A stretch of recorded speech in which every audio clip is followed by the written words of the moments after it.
pagbabahagi pa rin po ng pagdemo ng pang-poison gas. Ano po yung ating ibabala. Lalagay po sila dyan, yung mga poison gas laging nasa bote. Segundo lang makatiik. Pag yan ay cyanide, ilang oras pa lang patay agad. Iwasan po natin yung pagsuot ng relo, singsing, kwintas, aretes, at yung may bakal po sa katawan, bawal po yan para hindi po masira yung ground natin. Pag pumitik po yung ating kantina, hinila po ng Arona Gold, tustusa lang natin yung katiis. Ito po yung pambala natin para makalupit po tayo ng poison gas.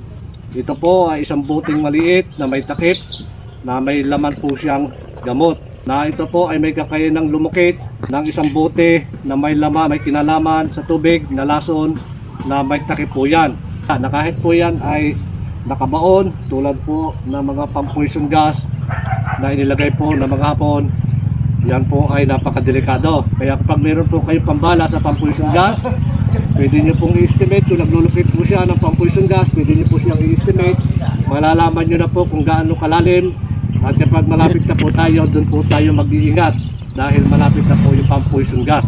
So ito yung kakayanan ng mga gamit po natin sa pang-poison gas. Ang pambala po nito ay pwede mo hawakan lang sa kamay, nasa gitna ng palad. At kapag malakas na po yung iyong ground, yung iyong magnetic field at pinagkalooban ka na makapagpagana po ng isang locator, kahit yan po ihawak mo lamang, kahit na hindi po yun ilagay dito sa ating bayan ng locator, sa timber, ay gagalaw po o magtuturo yung ating tripod ng tinak.